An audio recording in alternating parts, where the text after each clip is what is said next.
이사야 43장 14절에서 21절입니다.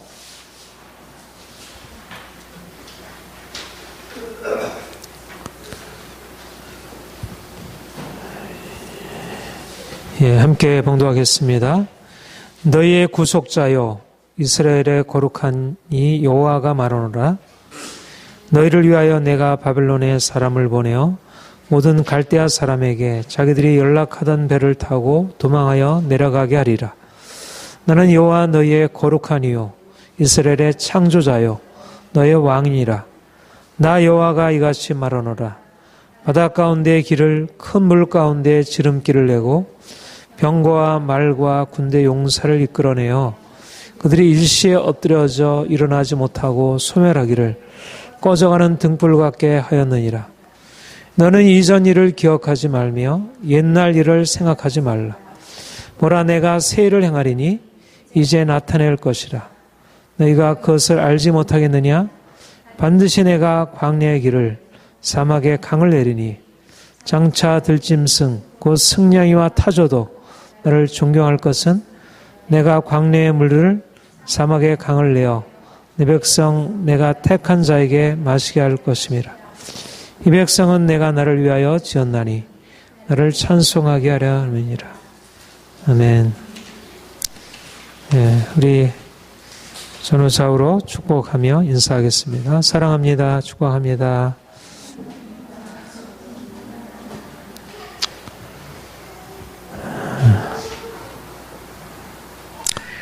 특별히 이사야 선지자는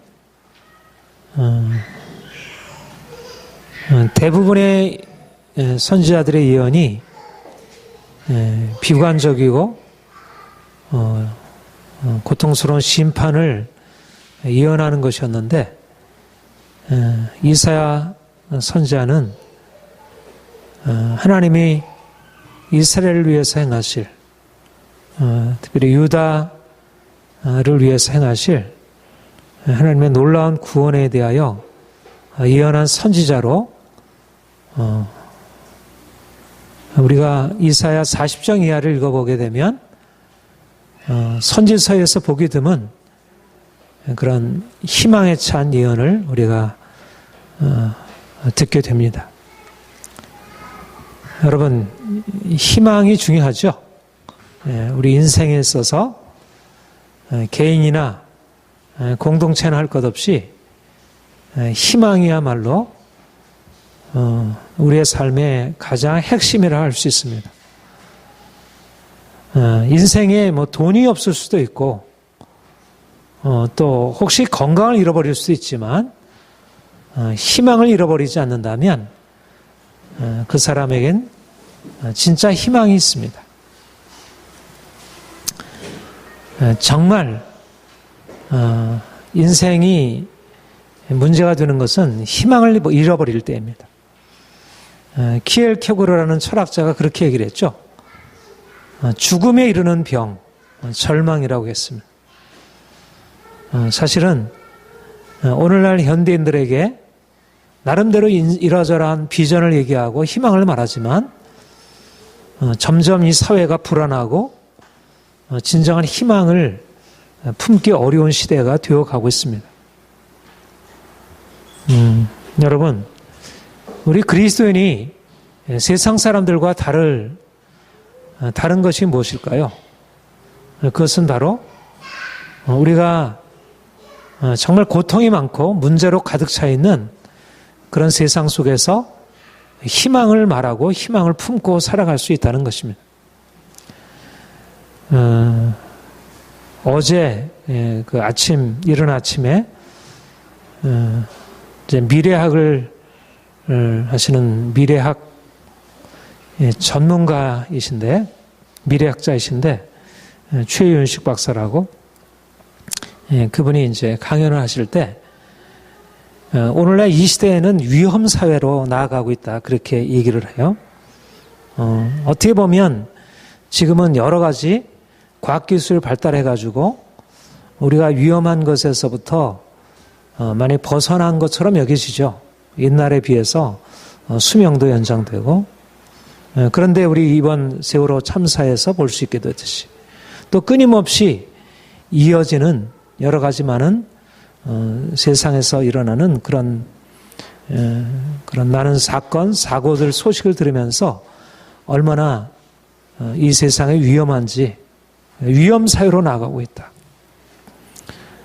맞다는 전문 미래학자의 진단이어서 더 동의가 되기도 하고 실제적으로 우리가 피부로 느끼는 그런 시대입니다. 우리가 이런 사회를 살아가면서 많은 사람들이 불안해하고 두려워하고 어떻게 이 가운데서 잘 살아갈 수 있을까? 그런데 우리에게는 희망이 있다는 것입니다.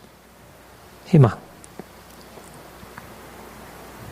여러분, 인생에 대하여 희망을 가지고 있습니까?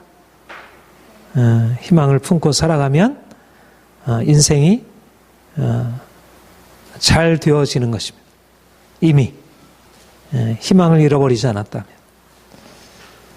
우리 본문에서 하나님이 이사야를 통해 이렇게 말씀하셨습니다. 보라, 내가 새 일을 행하리니 이제 나타낼 것이라. 너희가 그것을 알지 못하겠느냐? 반드시 내가 광야의 길을 사막의 강을 내리라.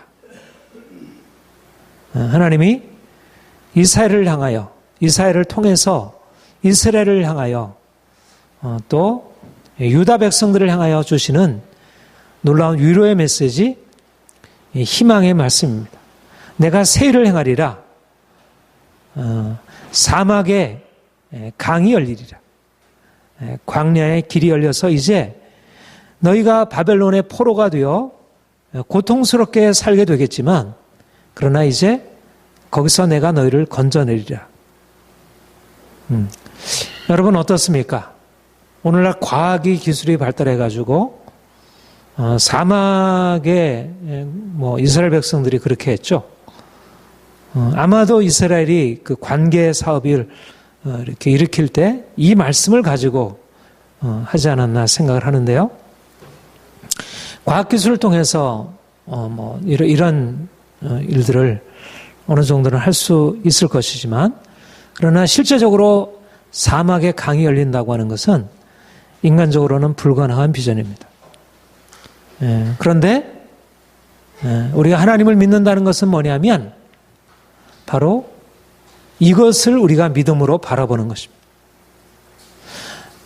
광야의 길이 열려지고 사막의 강이 열려지는 우리가 인간적으로 생각하면 도무지 불가능한 일이 하나님의 능력으로 일어날 것을 바라보고 그것을 고백하고 실제적으로 그것을 마음으로 믿고 그렇게 되어질 것을 바라보고 살아가는 것입니다. 믿음으로 살아가는 삶과 우리가 인간적으로 그냥 이성적으로 판단하여 살아가는 삶이 결코 동일하지 않습니다. 동일한 일을 만나지만 우리가 각 개인들이 비슷하잖아요. 주어진 일들이 믿는 사람이라고 특별히 더 좋은 일이 일어나는 것도 아니고 또 믿는 사람이라고 해서 더 나쁜 일이 일어나는 것도 아니고 개인적인 편차가 있긴 하지만 그러나 우리가 각 사람들이 가지고 있는 삶의 문제는 비슷비슷한 문제들입니다. 그런데 하나님을 알지 못하는 사람과 하나님의 말씀을 듣고 하나님을 아는 사람의 반응이 다른 것입니다. 하나님이 말씀하는 것은 보라 내가 새 일을 행하리라.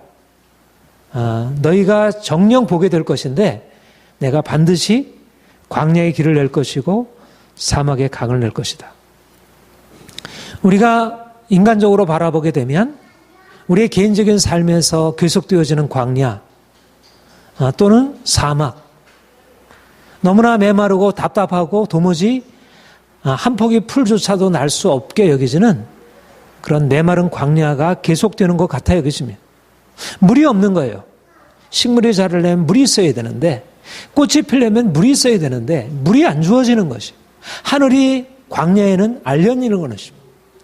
하늘에 비가 열리기 하늘에 하늘문이 열려가지고 비를 부어줘야 하는데 말하자면 어떤 지형에는 비가 마음껏 내려가지고 그것은 초원이 형성되고 숲이 형성되는데 어떤 지역은 사막 기후여서 그곳에서는 식물이 자랄 수 없듯이 우리의 삶 가운데는 우리가 아무리 노력하고 애써도 이것이 뭔가 식물이 자랄 수 있는 그런 토양이 될 수 없는 것입니다.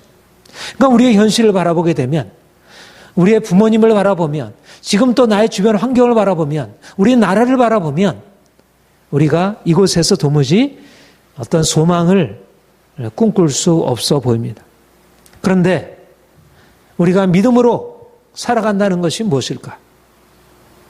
우리가 이전에는 우리가 눈으로 바라보며 그것에 따라서 반응하게 되면, 아, 광야구나.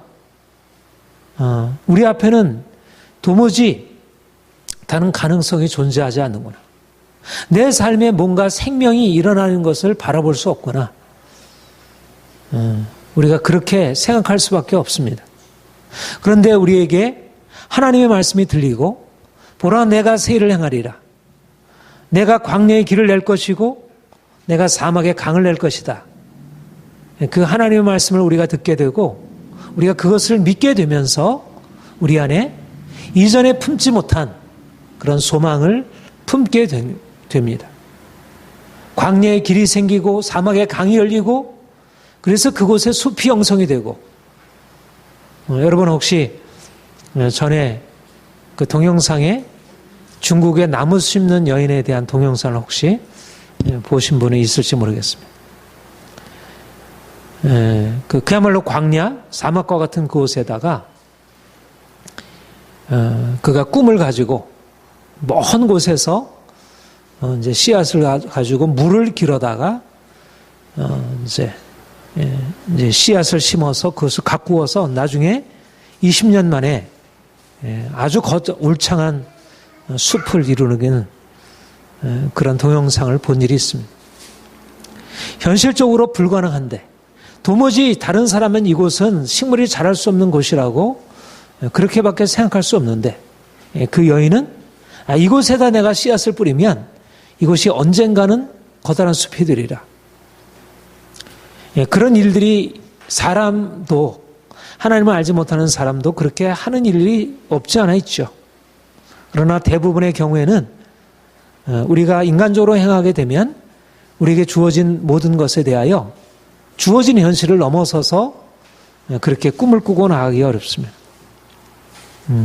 대부분의 사람들이 삶의 문제, 가정의 경제적인 문제, 건강의 문제, 관계 문제, 이런 것으로 인해서 절망하고 고통스럽고 인생을 그냥 체념하고 살아가고 있습니다. 그런데 믿음의 사람들이 다른 것은 바로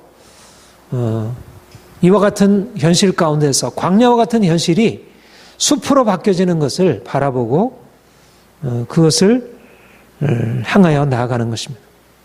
여러분, 믿음의 사람, 소망의 사람이 되시기를 바랍니다. 여러분들이 진정으로 믿음을 가지고 있다면 여러분의 현실의 삶 가운데서, 개인적인 삶 가운데서, 가정의 이러저러한 문제 가운데서, 이 사회를 바라보는 관점에 있어서 다른 사람과 달리 소망으로 바라보고 살아가는 것입니다. 믿는 사람의 가장 중요한 특성, 나타난 큰 증거가 뭐냐면 관점이 긍정적이고 소망적인 것입니다. 삶 자체가 긍정적인 게 아니고, 인생 자체가 잘 풀리는 게 아니고, 여전히 가정에 문제가 있고, 남편에게 문제가 있고, 자녀들에게 문제가 있고, 건강에 문제가 있고, 이러저러한 문제가 있지만, 상황은 비슷하지만 그 상황 속에서 다른 사람과 다르게 소망을 가지고 바라보는 것입니다. 사막에 강이 열려지는 그런 비전을 가지고 살아가게 됩니다. 사도 바울이 그렇게 얘기를 했죠. 고린도후서 4장 7절 이하에서 내가 사방으로 우겨쌈을 당하여도 쌓이지 아니하며 내가 답답한 일을 만나도 낙심하지 아니하고 핍박을 받아도 거꾸로 때리지 아니하고. 주변 상황이 뭔가 긍정적인 게 아니고요. 우리가 소망을 가지고 살아간다는 얘기는, 희망을 가지고 살아간다는 얘기는, 돈이 있어서 그렇게 살아가는 것은 그것은 진정한 희망이 아닙니다. 누가 희망을 말할 수 있느냐 하면 마치 세월호 참사와 같이 너무나 고통스러운 일을 당했는데 내가 그 가운데서도 내가 절망에 눌리지 않고 분노와 절망에 빠져들지 않고 그 가운데서도 희망을 붙드는 것, 이것을 희망이라 말하는 것입니다. 성경이 말하는 희망은 결코 뭔가 우리가 가지고 있는 가능성에 근거해서 말하는 희망이 아닙니다. 성경이 말하는 희망은 광야의 길이 생기고 사막의 강이 열리리라고 하나님 말씀이 우리에게 희망의 근거가 됩니다. 어떻습니까? 성경에서 희망을 말할 때 뭔가 인간적인 가능성에 근거해서 희망을 말할 때가 있나요? 아브라함에게 희망을 말씀하실 때 그에게 무엇이 있어서 희망을 말했나요? 그가 아기를 낳을 수 있는 무엇인가 아주 건강한 육체와 뭔가 그에게 그런 객관적인 조건이 충분히 예비되었을 때 그에게 하늘의 별과 같은 자손을 약속하셨나요? 그렇지 않습니다. 하나님이 그를 메소포타미아에서 불러내실 때 그에게 무엇인가 가지고 있기 때문이 아니었고 아무것도 그에게는 가진 것이 없었습니다. 하나님이 그에게 앞으로 내가 너를 위대한 민족으로 세워주리라 이렇게 말씀할 때는 현재적으로는 불가능한 것을 말씀하신 것입니다. 내가 너의 자손을 통해서 하늘의 별들과 같은 그러한 문민족을 이루어가게 하리라. 그렇게 하실 때 아무런 가능성도 없는 그 상황에서 그가 그런 하나님의 약속을 들었고 그가 그 가운데서 희망을 품은 것입니다. 본문의 말씀처럼 내가 세를 행하리라. 사람으로서 불가능한 일, 광야의 길이 생기고 사막의 강이 열려지는 불가능한 일을 하나님께서 말씀하시면서 그가 이것을 바로 믿음으로 붙드는 사람, 그런 사람들이 하나님의 크다는 역사 가운데 들어갔습니다. 여러분, 그러니까 우리가 희망을 가지고 살아간다는 거 쉽습니까? 어렵습니까?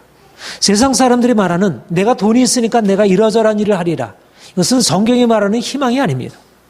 보통 세상이 말하는 비전과 성경이 말하는 희망은 같은 것이 아닙니다. 성경은 도무지 이루어질 수 없는 꿈, 인간적으로는 도무지 생각할 수 없는 것을 말하자면 요셉과 같은 그런 상황, 종으로 팔리고 그리고 감옥에 갇혀서 도무지 모든 상황이 끝났다고 하는 상황에서 하나님이 그를 높은 보좌에 앉히리라고 하는 그런 약속의 근거에서 희망을 품고 나아가는 것입니다. 여러분, 여러분의 지금 상황이 어떻습니까? 여러분의 상황이 어렵고 공고하다면, 도무지 해결에 무엇인가 기미가 안 보인다면 그것이야말로 희망을 하나님께서 말씀하실 수 있는 너무나 좋은 조건입니다. 광야가 희망의 말씀을 들을 수 있는 조건이라는 것입니다. 세상 사람들과 다르게.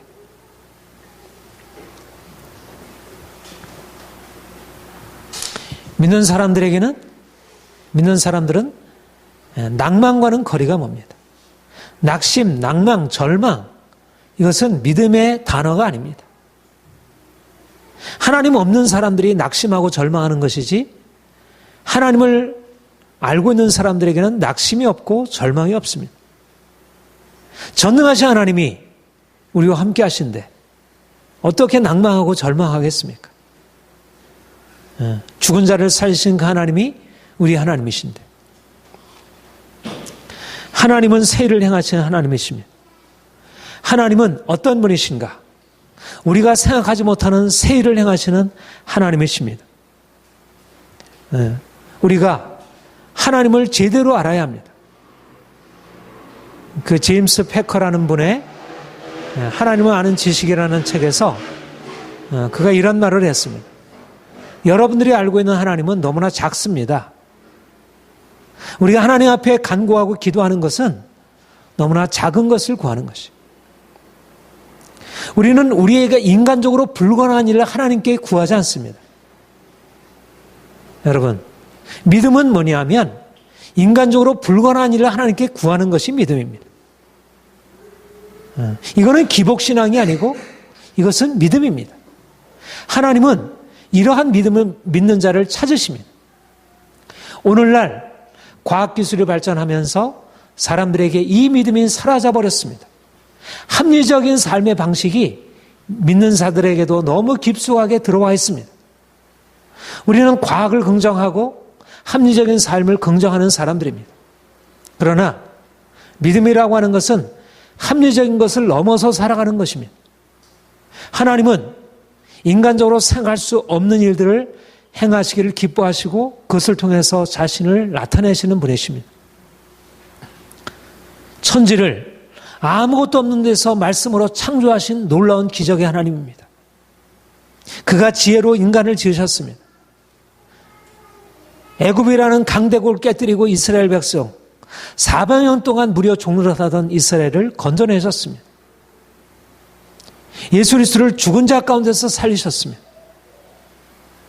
하나님의 역사는 자연적인 이 자연 법칙을 만드시고 이 세상을 질서 있게 운행하시는 합리성의 하나님이시지만, 그러나 그 하나님은 또한 우리로서는 생각할 수 없는 기적을 행하시는 하나님입니다.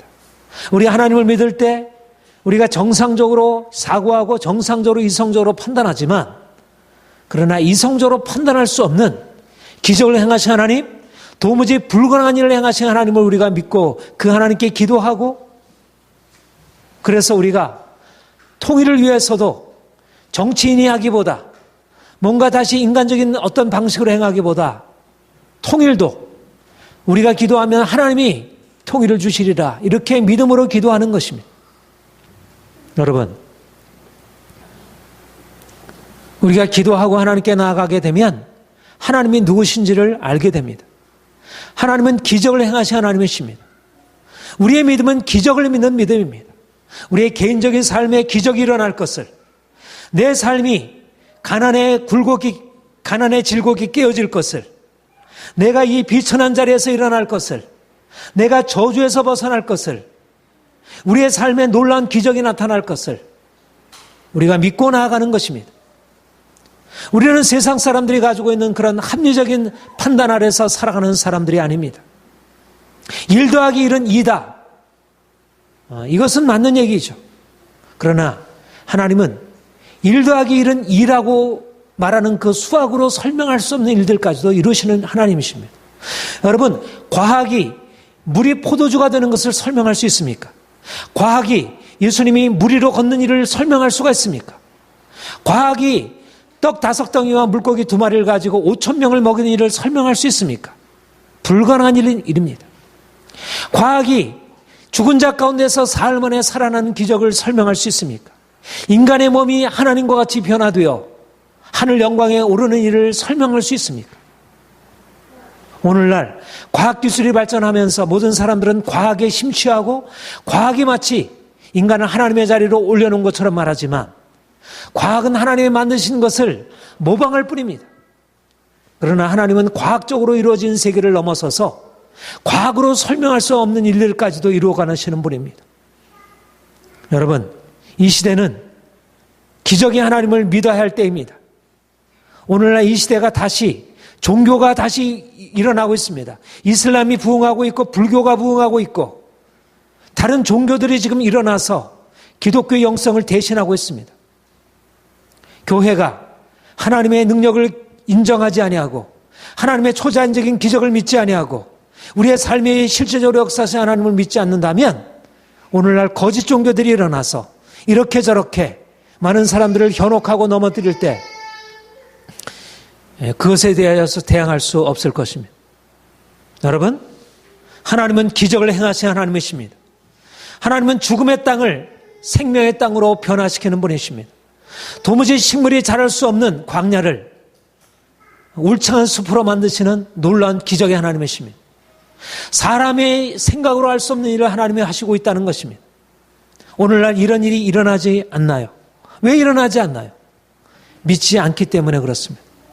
오늘날 우리가 그 하나님을 믿고 하나님 앞에 기도를 하지 않기 때문에 오늘날도 그 일을 행하시는데, 말하자면 우리가 가난하고 병들 때는 기적이 필요했을 때이고 그때는 하나님께 기도했는데 오늘날 모든 것이 과학으로 다 될 수 있다고 생각하니까 더 이상 기도하지 않는 것입니다. 기적을 기대하지 않는 것입니다. 남편의 변화를 기대하지 않고 자녀들의 변화를 기대하지 않고 우리의 삶의 변화를 기대하지 않고. 여러분, 저는 합리적인 것이 좋다고 생각합니다. 오늘날 그리스도인들이 보다 더 합리적으로 사고할 수 있는 힘을 갖춰야 한다고 생각합니다. 그러나 우리는 합리성을 뛰어넘어서 하나님의 초자연적인 기적을 기대하고 사막이 강으로 바뀌어지는, 사막이 하나님께서 만드시는 생명의 땅으로 바뀌어지는 그런 기적을 기대하고 그 믿음으로 나가야 합니다. 그리고 실제적으로 그것을 보여주어야 합니다. 사람들은 모두 다 이제 이 땅은 이제 도무지 살아날 수 없는 땅이야. 그렇게 포기한 땅에서 하나님께서 역사하시고 하나님께서 하늘문을 열어주시고 비를 내리시고 기적을 나타내시는 것을 보여주어야 합니다. 예수님은 죽은 자 가운데서 부활하셨습니다. 그분은 우리 안에 계십니다. 우리 안에는 부활의 생명이 있습니다. 우리는 죽은 자가 아니고 산 자입니다. 우리는 죽음의 세력 아래 굴복당하는 자가 아니라 우리는 모든 죽음의 세력이 사람들을 두렵게 하고 절망할 때 오히려 그 가운데서도 하나님께서 우리를 살리시리라 믿음으로 고백하고 마치 세월호 참사와 같은 극단적인 상황이 우리에게 전개된다 할지라도 그 상황에서 희망을 말하고 사람들에게 그 삶은 결코 절망이 아닙니다. 용기를 불어넣어 줄 수 있는 사람들입니다. 우리에게 다시 6.25 전쟁 같은 일이 다시 벌어진다 할지라도 우리는 절망을 말하지 아니하고 희망을 말할 수 있는 사람들입니다. 우리에게 다시 IMF 같은 일들이 벌어진다 할지라도 그러나 우리는 두려워하지 아니하고 하나님이 우리를 위해서 행하실 기적을 기대하는 사람들입니다. 여러분, 제가 아까 말한 그 최윤식 박사가 그렇게 얘기를 하더라고요. 앞으로 우리나라가 위험한 사회가 될 것이라고. 결코 안전하지 못할 것이라고. 경제적으로 모든 면에서 결코 안전할 수 없을 것이라고. 물론 새로운 변수가 일어날 수 있죠. 정말 교회가 다시 살아난다면, 뭔가 영적인 부흥이 다시 일어난다면 새로운 변화가 있을 수 있을 것입니다. 그러나 오늘날과 같이 계속 이렇게 된다면 우리나라는 결코 이전에 우리가 압축 성장해서 이뤄놓은 모든 것들 머지않아서 다 잃어버리게 될 것이라 저도 그렇게 생각합니다. 그러나 우리 그리스도인들, 우리에게는 하나님의 생명, 예수님의 생명이 있기 때문에 아무리 이 세상이 우리 사회가 절망적으로 되어진다 할지라도 두려워하지 않을 수 있습니다. 본문에서 하나님께서 이렇게 말씀하십니다. 너는 이전 일을 기억하지 말며 옛날 일을 생각하지 말라. 보라, 내가 새 일을 행하리니 이제 나타날 것이라. 옛날 일을 생각하지 말라는 말은 내가 너희의 조상들에게, 이스라엘 백성들에게 출애굽의 대역사를 이루었다. 그런데 내가 앞으로 행할 일은 예전의 일과는 다른 일을 행할 것이다. 예전 일을 생각하지 말라는 얘기는 생각하지 말라는 얘기가 아니라 그 일을 생각하라는 얘기이기도 합니다. 다시 말하면 하나님이 과거에 이런 놀라운 일을 행하셨다면 앞으로 이스라엘 백성들을 애굽에서 건져내신 그 하나님이 앞으로 죄 때문에 바벨론에 포로되어 있는 이스라엘을 다시 건져낼 것이다. 그때와는 다른 방식으로 일할 것이다. 다시 말하면 하나님은 지금 우리를 위하여 일을 행하시는 분이라는 것입니다. 과거에 우리를 위해서 일을 행하신 하나님이 과거의 하나님이 아니고 지금 현재적으로도 우리를 위해서 일을 행하실 하나님이시라는 것입니다. 하나님이 이스라엘 백성들을 과거에 애굽 땅에서 건져내듯이 지금 고통 가운데 있는 이스라엘을 향하여, 지금 절망에 있는 이스라엘을 향하여, 유다를 향하여 앞으로 행할 하나님의 기적적인 구원의 역사를 미리 말씀하고 있습니다. 우리나라 어떻습니까? 하나님께서 이 땅 가운데, 어둠의 땅 가운데 빛을 비추셨습니다. 복음의 빛을 비추시고 이 땅에 하나님께서 놀라운 부흥을 허락하셨습니다. 이 나라가 영적으로 부흥하게 되었고, 그리고 우리가 보고 알듯이 지금 전 세계가 놀라운 그러한 놀라운 성장을 이루었습니다. 하나님이 행하신 것입니다. 분명한 사실은 하나님이 이 나라를 축복하셨고 지금도 축복하시고 있다는 것입니다. 그러나 지금 우리가 보듯이 교회가 영적으로 병들게 되었고 부패하게 되었고 사회가 그로 인해서 세월호 참사 같은 위기 상황을 만나고 있습니다. 분명한 사실은 하나님께서 우리를 위해서 행하신 사실도 맞는 것이고 또 이스라엘 백성들이 하나님의 말씀을 어긋내서 지금 이제 바벨론의 심판의 위협 아래 있듯이 그렇게 위기 가운데 처해 있듯 우리나라도 지금 이러저러한 위기 가운데 처해 있으면 사실입니다. 중요한 것은 무엇이냐면 우리가 두 가지를 다 말해야 하는 것입니다. 하나님이 너희를 심판하신다. 이렇게 살다가는 심판이다. 교회를 향하여 세상을 향하여 말하기를 하나님은 두려우신 하나님이다. 하나님을 두려워해라. 그냥 장밋빛 환상을 사람들한테 주는 것이 아니라 선지자들이 그렇게 했듯이 하나님의 말씀을 순종하지 아니하면 반드시 멸망을 당하게 되리라. 그러나 단지 멸망이 아니라 하나님은 너희를 위하여 새 일을 행할 것이다. 광야의 길을 낼 것이고 그리고 사막의 강을 낼 것이다. 하나님께서 이스라엘을 통해서 예언하신 말씀을, 예레미야를 통해서 예언하신 말씀을 그대로 성취하셨습니다. 우리에게는 이러한 역사의식이 필요합니다. 하나님이 우리나라를 위해서 행하신 일들을 우리가 1907년도에 행하신 일들, 3.1운동에 행하신 일들, 광복에 행하신 일들, 유교에서 우리를 건져주신 일들, 모든 일들에 다 하나님이 우리를 위해서 행하신 일입니다. 우리는 하나님이 우리를 위해서 행하신 구원의 역사를 바라보면서 오늘날도 다시 동일한 구원의 역사를 우리에게 베푸실 것을 바라봅니다. 그것이 전제되는 것은 무엇이냐면 우리가 믿음으로 주 앞에 돌이키는 것입니다. 믿음으로 돌이키지 않는데 하나님께서 우리를 위해서 행하실 이유가 없습니다. 전제는 내가 너희를 새 일을 행하리라고 하는 것은 우리가 믿음으로 회개하고 돌이키는 것을 전제합니다.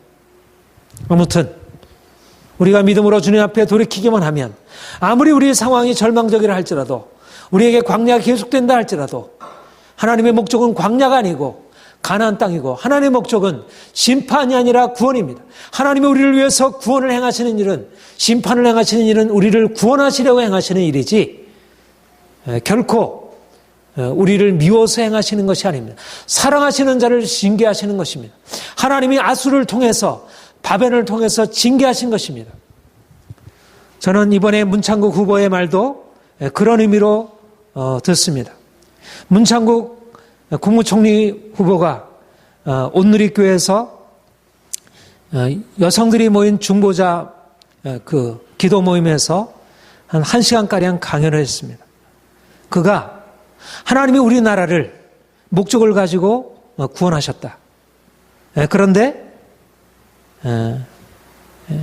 우리나라를 향하여 하나님의 뜻이 있는데, 그래서 하나님이 여러 가지로 축복을 하셨는데 우리나라에게 일제강점이라고 하는, 일제강점과 남북분단이라고 하는 시련을 주셨다. 왜 시련을 주셨느냐? 이것은 하나님이 앞으로 이 세계를 향하여 쓰실 일이 있기 때문에 이 나라를 사용하시려고 연단을 주신 것이다. 우리 안에는 너무 오랫동안 2조 500년 동안 형성된 잘못된 가치관과 이런 잘못된 습관들이 있기 때문에 이것이 깨어질 필요가 있었고 이것에 있어서 깨끗게 될 필요가 있었다.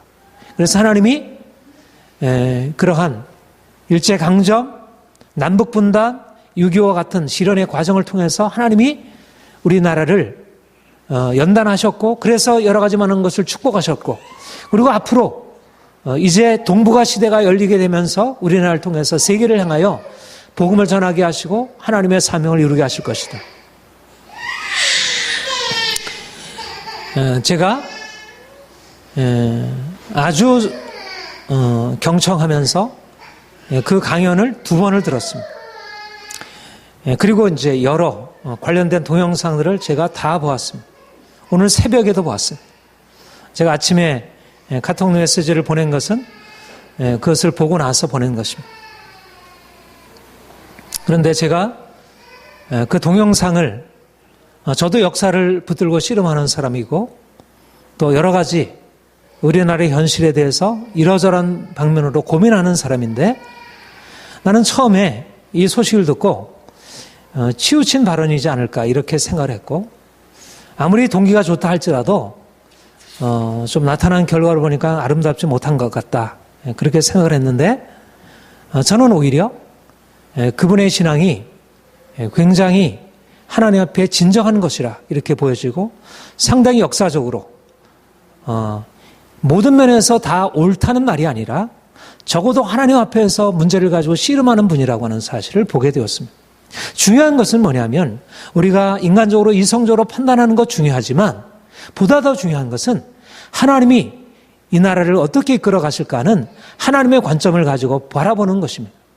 대부분의 사람들이 이성적으로는 판단할지 모르지만 하나님이 우리나라를 이끌어 가신다는 그러한 믿음의 관점으로 바라보는 사람들이 너무나 없습니다.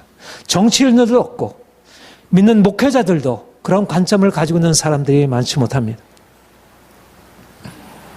저는 오늘날 이 시대 가운데 다시 한번 하나님의 기적의 역사가, 우리나라를 위하여 하나님의 기적의 역사가 나타나기를 소망하고 이 땅에 다시 한번 오순절과 같은 하나님의 역사가 일어나기를 소망합니다. 종교개혁과 같은 하나님의 역사가 다시 한번 나타나기를, 보라 내가 새를 행하리라. 지금은 우리가 여러 가지로 실패하고 고통 가운데 있고 부끄러움을 당하고 있지만 하나님이 한국교회를 위하여, 이 나라를 위하여 새를 행하심으로 그래서 광야의 길이 열려지고 사막의 강이 열려지는 하나님의 위대한 역사가 나타날 것을 소망합니다. 하나님이 문창국 국무총리 후보자를 통해서 말씀하셨듯이 일제강점과 남북분단을 통해서 연단하셨고 지금도 우리나라를 교회 가운데 이끌어 가시고 있습니다. 하나님이 우리나라를 붙드시고 있다고 나는 믿습니다. 남북분단의 상황은 하나님이 허락하신 것이 아니면 설명할 수 없습니다. 그리고 우리의 경제적인 성장과 우리나라가 이렇게 선진대국 반열에 들어간 것이 남북분단을 가지지 않고서 설명할 수 없다고 생각합니다. 내가 학문적으로 설명하기는 어렵지만 적어도 우리 안에 있는 이 고난이 있었기 때문에 그래도 우리나라가 이러한 것을 통해서 하나님의 축복을 경험할 수 있다, 그렇게 믿습니다. 하나님이 앞으로 우리나라를 세우셔서 열방 가운데 주의 복음을 전하게 하시고 뭔가 큰 일을 계획하시고 준비하시고 있다 믿습니다. 하나님이 우리나라에게 남북분단을 주신 것도, 경제성장을 주신 것도, G20에 참여케 하신 것도 하나님의 계획이 있다는 것입니다. 이것을 우리가 영적으로 바라보는 역사의식입니다. 우리가 일반적인 의미의 역사의식을 가져야 되지만 하나님이 이제 우리나라를 위해서 새를 행하실 것을, 우리 민족을 위해서 새를 행하실 것을 우리가 기도하고 소망을 말해야 합니다. 우리가 세월호 참사 같은 일을 보면서 절망적으로 바라보게 되지만 하나님이 이 나라를 세우셔서 반드시 하나님의 거룩한 일들을 이루게 하시리라. 이제 우리에게 필요한 것은 믿음의 관점입니다. 이제까지 우리가 인간적으로, 이성적으로 보고 판단하던 것을 믿음으로 보고 판단하는 것입니다. 하나님이 하십니다. 하나님이 우리를 하신다는 사실을 믿음으로 바라보고 우리가 이제까지 이성적으로 판단하던 것을 내려놓아야 합니다. 우리가 아무리 이성적으로 판단해봐야 광야를 보고 이성적으로 판단하고 광야를 분석해서 광야에서 무엇이 나오겠습니까? 광야에서 비를 내릴 수 있는 것, 광야가 길이 나고 광야의 사막이 열려가지고 강이 나는 것, 이성적으로 생각할 수 있습니까? 불가능한 일입니다. 광야가 변하고 사막이 변하는 것을 꿈꿀 수 있는 것은, 이것은 믿음으로 하나님을 바라볼 때 비로소 불가능한 꿈을 꿀 수 있는 것입니다.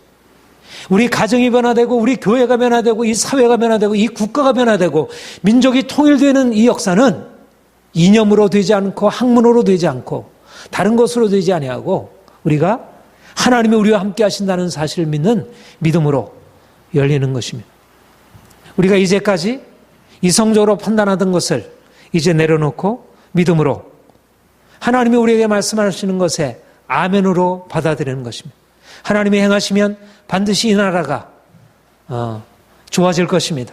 정치도 좋아지고 경제도 좋아지고 이 나라의 여러 가지 위기 상황들을 극복할 수 있을 것입니다. 우리가 사람들을 긍정하는 게 아니라 누군가 대통령을, 사람들을 우리가 긍정적으로 말하는 것이 아니라 하나님이 우리를 위해서 행하실 것을 바라보고, 그래서 대통령에 대해서도 긍정적으로 말하고 우리가 정부에 대해서 긍정적으로 말하고 국회의원들에 대해서도 긍정적으로 말하고 이 사회 모든 것에 대하여 비판적으로 말하지만 그러나 우리 바탕에는 긍정을 가지고 있는 것입니다. 무엇보다도 우리에게 필요한 것은 내가 죽고 주님이 내 안에 사는 것입니다. 내가 죽지 않으면, 내 안에 주님이 사시는 것이 아니면 우리의 상황에 대해서 비판적인 관점에서 벗어날 수 없습니다. 합리적인 사람들이 갈 수 있는 궁극적인 길은 비판입니다. 비판을 통해서 어느 정도 세워갈 수는 있지만 근본적으로 비판을 통해서 새로운 세계를 열 수는 없습니다. 내가 새를 행하리라, 광야의 길을 내고 내가 반드시 사막의 강을 내리라는 이런 기적적인 비전은 인간의 이성적인 판단으로서 할 수 없습니다. 에스겔 골짜기의 마른 뼈들이 모여서 큰 군대를 이루고 이와 같은 비전을 누가 갖겠습니까? 우리는 우리 자신의 생각, 또 이성적인 판단, 또 많은 사람들이 말하는 것을 따라 행하는 사람들이 아니라 하나님이 우리에게 행하실 것을 우리가 믿음으로 바라보고 우리가 기도하면서 하나님을 찬양하면서 우리에게 열려지는 비전. 하나님이 우리를 붙드시고 있구나. 하나님이 반드시 우리를 사용하시겠구나. 눈으로 보면 아무것도 아닌 것으로 아무것도 안 보이지만, 전혀 눈앞에 아무것도 안 보이지만 하나님이 우리를 위해서 행하실 것을 바라보고 믿음으로 선포하고 그렇게 기적을 선포하며 나가는 것입니다. 그래서 제가 오늘부터 좀 선포를 하려고 합니다. 우리 교회를 위한 좀 선포를 하려고 합니다. 우리가 좀 더 기적으로 우리 교회가 일어나고 이 사회가 변화되고 우리를 통해서 이 세상이 바뀌어지는 그런 하나님의 역사를 우리가 믿음으로 바라보고 우리가 좀 더 용기 있게 자신감을 가지고 앞으로 나아갈 수 있기를 바랍니다. 교회가 세상의 희망입니다. 모든 사람들이 다 절망할 때 하나님의 사람들은 희망을 말할 수 있고 말로만 희망을 말하는 것이 아니라 실제적으로 희망의 씨앗을 뿌려서 아름다운 숲을 이루어갈 수 있는 사람들입니다. 잠잠하게 하나님 앞에 기도하고 침묵하지만 그러나 잠잠히 하나님 편에 서 있는 사람들이 오늘날 병든 이 땅을 고치고 이 사회를 변화시킬 수 있다 믿습니다. 우리 같이 기도하겠습니다.